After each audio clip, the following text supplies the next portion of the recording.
Berikutnya, nah ini Pak, ini juga penting Pak. Kita banyak uang, banyak ini, tolong bapak-bapak tidak memakai emas untuk dipakai di badan. Karena ternyata kalau dipakai untuk wanita boleh, tapi kalau untuk laki-laki tidak boleh. Ya, etika berpakaian dalam Islam, barang-barang perhiasan emas seperti rantai, kalung, cincin dan sebagainya yang berkaitan dengan emas laki-laki tolong jangan dipakai. Islam mengharamkan itu tidak boleh dipakai. Hati-hati. Banyak duit saya nih Ustaz, ngapain nggak saya pakai? Haram. Untuk laki-laki, untuk perempuan boleh. Ya. Nah, ini kadang kita harus saya sampaikan ini, banyak uang segala macam dipakai. Hati-hati. Apa studinya Pak? Ternyata kalau untuk perempuan ini boleh. Kenapa? Salah satu studinya ketika wanita ini setiap bulannya ada masa menstruasi, sehingga pengendapan dalam tubuh keluar melalui menstruasi. Tapi laki-laki tidak ada masa menstruasi. Itu mengganggu kekentalan darah kita, mengganggu partikel-partikel dalam tubuh kita yang kita mungkin tidak paham, sehingga nanti mengganggu metabolisme daripada tubuh-tubuh kita laki-laki. Maka betapa banyak orang, mohon maaf nih, di YouTube di apa, mereka bangga dengan menggunakan topi emas, baju emas, apalagi kalung emas yang besar-besar, gelang-gelang emas. Ketika itu dipamer-pamerkan, tengok rata-rata umurnya tidak panjang. Yang sampai memamerkan diri di India di mana kita sebut nama itu, mohon maaf ya, untuk sebagai contoh ibroh pelajaran. Banyak itu. Ternyata di beberapa dunia, penjuru dunia, ternyata ini membuat umurnya menjadi pendek, tidak panjang. Sedikit lagi. Habis ya untuk ininya. Tanya jawab. Ya, yang 10 mulakan sebelah kanan kalau pakai.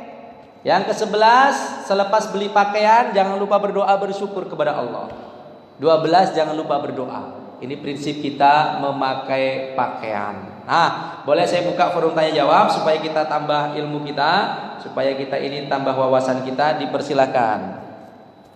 Yuk, yang mau bertanya, saya sudah kasih waktu agak panjang. Ya, silakan Pak Haji. Assalamualaikum warahmatullahi wabarakatuh. Waalaikumsalam warahmatullahi wabarakatuh.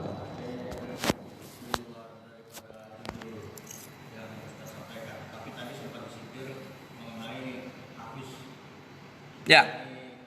Apabila kita mempunyai anak atau cucu yang habis, maka insya Allah berarti akan menarik kita ke surga. Nah itu urutannya sampai ke cucu, makanya kakeknya tidak ada. Karena kalau untuk anak itu udah susah gitu.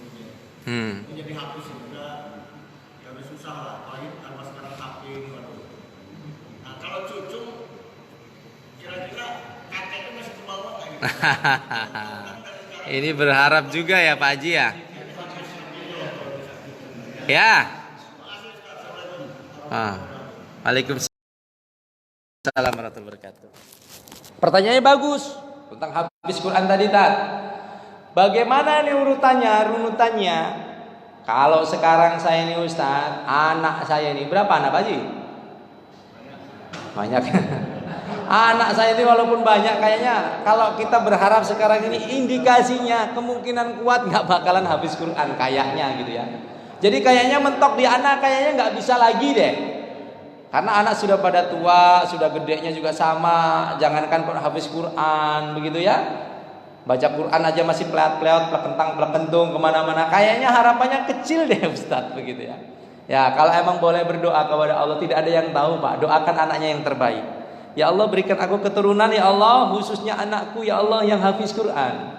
Minta kepada Allah, tidak ada yang tidak mungkin Pak. Anaknya sudah tua, diberikan anugerah hidayah, tahu-tahu malam dia seperti dapat bisikan ataupun bayangan ataupun kepentok sebentar.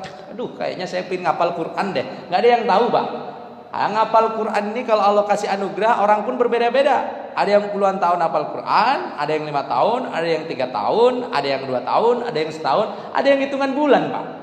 Tergantung Allah maunya seperti apa. Nah sekarang pertanyaannya, yang Bapak tanyakan menjadi motifnya, Ustadz saya kalau ke anak kayaknya kecil kemungkinannya.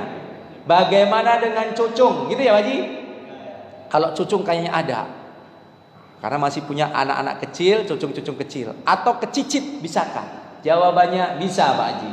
Jadi keturunan ya. Rabbana hablana min azwajina wa dzurriyyatina qurrata ayun waj'alna lil muttaqina imama. Kita berdoa agar diberikan pasangan, keturunan itu yang menyejukkan pandangan. Berarti sampai ke anak, ke cucung. Maka kuncinya apa? Anak cucung ini kan tadi sampaikan dalam sebuah riwayat juga sampaikan bisa mengangkat 10 keluarganya untuk masuk ke dalam surga. Ulama menegaskan kembali, Pak, ini 10 ini apa ini? Isra ya? Oh, sudah masuk Isra.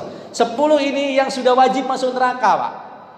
Udah wajib masuk neraka, anaknya cucunya, Datuk, ayo naik ke dalam surga. Aku punya 10 bonus orang yang bisa aku masukkan ke dalam surga. Jadi boleh Pak, cucung, cicit, buyut, canggah, wareng, udek-udek, gantung sewur, boleh. Ada kan itu ya? Apalagi itu namanya. Yang penting pada waktu di dunia kita mungkin baik terhadap anak tersebut. Ya Pak ya? Bagaimana? Kita benci banget sama cucung tersebut. Kayaknya pucung ngejengkelin, ngedongkolin, paling gak suka. Ternyata dia habis Quran, nyahok kita nanti di akhirat. Kita masuk neraka, dulu datuk jahat sama saya, mohon maaf, bye-bye. Yang lain yang saya bawa, nyahok kita Pak. Sudah amalan kita sedikit, dosa kita banyak, punya harapan satu, ini kok malah ngelewein kita saja. Nah makanya baik-baik sama cucung sama cicit. Ya, kalau ada yang galak-galak sama cucung, hati-hati Pak. Nanti kalau kita tua digalakin sama cucung, mau apa enggak? Udah nggak bisa jalan kita, digantian digalakin sama cucung. Nah, jangan sampai ya Pak, karena kita semakin tua semakin lemah. Cucung, cicit kita ini makin hari makin kuat Pak badannya Pak. Nah, maka perlakukan mereka dengan baik, insya Allah mereka pun akan memperlakukan diri kita dengan baik. Bahkan sampai ke akhiratnya Allah. Kita dipilih. Cung, dulu saya pernah dibeliin mainan sama datuk. Saya ingat tuh, sekarang saya balas datuk masuk surga. Baru bersama saya karena habis Quran. Amin ya Rabbal alamin. Maka minta keturunannya Pak, nggak di anak, dicucung, dicicit. Gitu. Ya, silakan yang lain. Ya, satu lagi lah ya, ini karena keterbatasan waktu kita sudah masuk Isra. Ya, belakang boleh. Waalaikumsalam warahmatullahi wabarakatuh. Ya.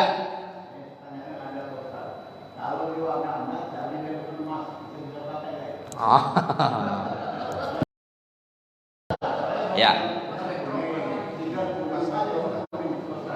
Ya. Ustadz, ini ada pertanyaan. Laki-laki tidak boleh pakai emas, ya kan? Pertanyaannya, kalau ada laki-laki yang dia pemakai warna seperti warna emas, begitu kira-kira Pak ya? Tapi bukan emas asli. Bukan emas asli, artinya emas imitasi, emas tiruan, ya. Emas model-model kayak emas lah, Mas Suratno gitu ya. Atau Mas siapa gitu kan?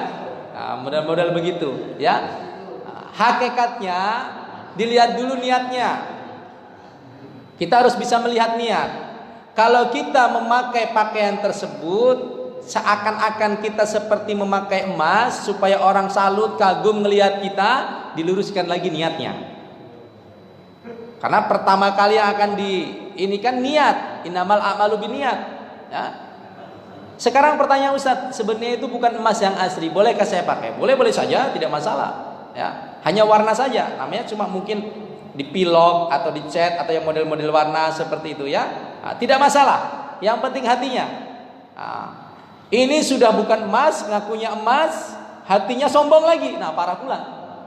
Nah, yang pakai emas saja nggak boleh dia sombong. Yang sudah pakai emas saja suruh copot laki-laki itu. Nah, ini kalau bukan emas, imitasi, hatinya kok menganggap emas dan menganggap dia bangga dengan pakaiannya, sehingga orang membuat salut, kagum kepada dia, dan kagum salutnya tentu ternyata dusta. Ini yang membuat dosa untuk kita. Jadi diluruskan niatnya. Oh, kalau emang bukan emas, kuning, memang kuning saja ini, model-model kuning saja, tapi bukan sebenarnya. Boleh dipakai, tidak berbahaya bagi laki-laki.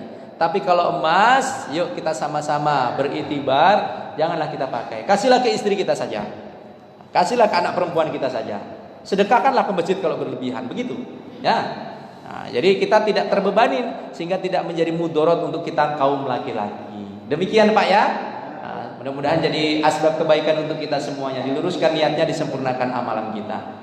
Cukup ya Bapak ya, karena memang waktu kita masih ada yang mau bertanya lagi, mungkin ibu-ibunya, tapi waktu yang membatasi kita semuanya. Mudah-mudahan yang sedikit ini ada manfaatnya, kita bisa mengambil itibar, ibroh, pelajaran, sehingga kita semuanya betul-betul menjadi pribadi yang sesuai dengan apa yang diinginkan oleh Rasulullah, mengikuti sunnah Rasulullah. Di balik sunnah ada kejayaan. Semoga Allah mudahkan urusan kita dan Allah jadikan pakaian-pakaian kita pakaian-pakaian takwa yang ketika kita beribadah tanpa ada unsur dosa, kita beribadah ada kesuciannya, bukan hanya bersihnya saja, sehingga ketika kita beribadah jauh dari kesombongannya. Luruskan niat, sempurnakan amalan. Demikian kita tutup dengan lafaz hamdalah, alhamdulillahirabbil alamin, dan kita sempurnakan dengan doa kifarah majelis. Subhanallah wa bihamdihi, subhanallah bihamdika, asyhadu an la ilaha illa anta, astaghfiruka wa atubu ilaik. Jangan lupa salat Isra, karena sudah masuk salat Isra, 2 rakaat salat Isra dari subuh kita sampai sini kita enggak melakukan dosa, isinya hanya kebesaran Allah. Insyaallah kita mendapatkan pahala ibadah haji yang sempurna. Semoga manfaat. Mohon maaf lahir batin. Billahi taufiq wal hidayah. Wassalamualaikum warahmatullahi wabarakatuh.